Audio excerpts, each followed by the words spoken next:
Hello hi అండి అందరికీ నమస్కారం. నేను మీ శ్రీనీరజ అండి. అందరూ ఎలా ఉన్నారు? బాగున్నారా? నేనైతే బాగానే ఉన్నానండి. ఈరోజు అయితే అమ్మవారికైతే పరమాన్నం అయితే చేశానండి. ఎప్పుడు ఒకటే విధంగా చేసుకుంటాను, కానీ సింపుల్ వేలో అయితే చేసుకుంటానండి. ఒక్కొక్కళ్ళు ఒక్కొక్క రకంగా పిలుస్తుంటారు. బెల్లన్నం అంటారు, పరమాన్నం అంటారు, చాలా రకాలుగా పిలుచుకోవచ్చు. కానీ ఏ రకంగా పిలిచినా టేస్ట్ అయితే అలాగే ఉంటుంది, కానీ ఏ మాత్రం మారదు. చాలా అంటే చాలా బాగుంటుంది. కానీ నేను చేసే ప్రాసెస్ అయితే చాలా సింపుల్ వేలో చేసుకుంటాను. ఎలాగంటే అమ్మవారికి మనం బోనం చేసినప్పుడు ఎంత సింపుల్గా చేసేసుకుంటారో అలాగే చేసుకుంటానండి. ఎక్కువ హడావిడి లేకుండా ఏమి వేయకుండా చేస్తాను.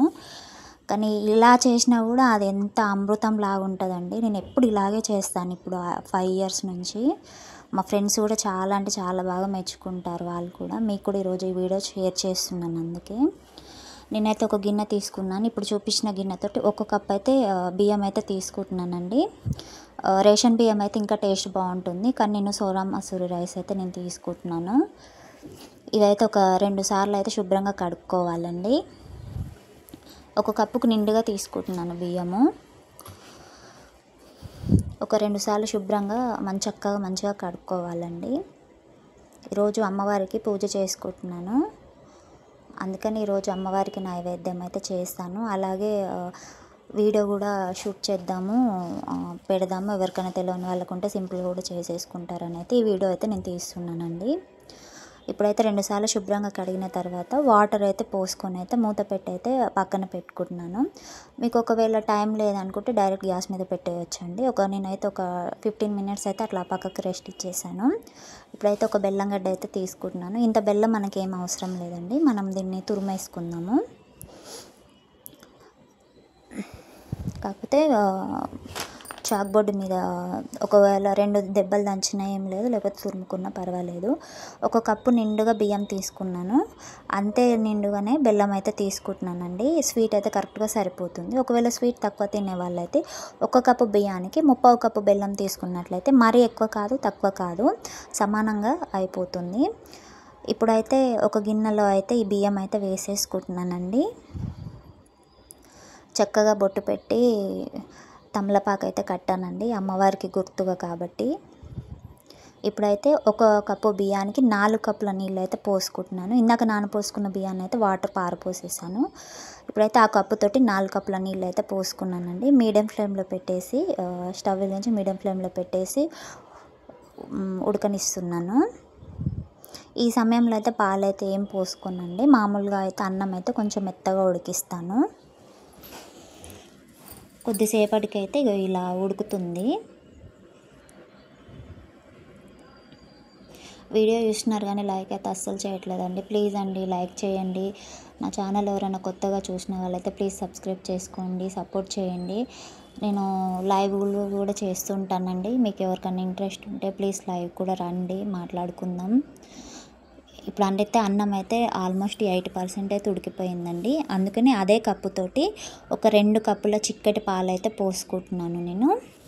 కొంచెం పలుచగా ఉంటేనైతే 3 కప్పులు పోసుకోండి. నేనేమో చిక్కటి పాలు పోసుకుంటున్నాను, అందుకని నాకు 2 కప్పులు అయితే సరిపోతుంది. 4 కప్పుల నీళ్ళు, 2 కప్పుల పాలు. ఇప్పుడైతే మీడియం ఫ్లేమ్లో పెట్టి అయితే ఉడికించుకుంటున్నాను. మన ఛానల్లో ఇంకా చాలా రెసిపీస్ చేశానండి, కర్రీస్, పిల్లలకి స్నాక్స్, ఇవన్నీ. ఎవరికైనా ఇంట్రెస్ట్ ఉంటే ప్లీజ్ వాచ్ చేయండి. లైవ్లు కూడా చేస్తుంటాను, ఎవరైనా ఇంట్రెస్ట్ ఉంటే లైవ్ కూడా వచ్చేయండి, మాట్లాడుకుందాం హ్యాపీగా.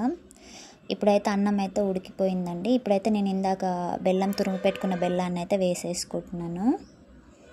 కొందరు పాలు విరిగిపోతున్నాయి అక్క అని తెలిసిన వాళ్ళు కూడా అన్నారు. కాకపోతే ఇప్పుడు నేను చెప్పిన టిప్స్ తోటి, కొలతలతోటి చేయండి, పాలు అనేది అస్సలు విరిగిపోవండి.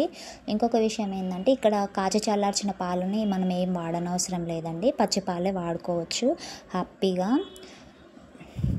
నేను కూడా పచ్చిపాలే వాడుతున్నాను. కొద్దిసేపటికైతే బెల్లం అయితే మెల్ట్ అయిపోయిందండి.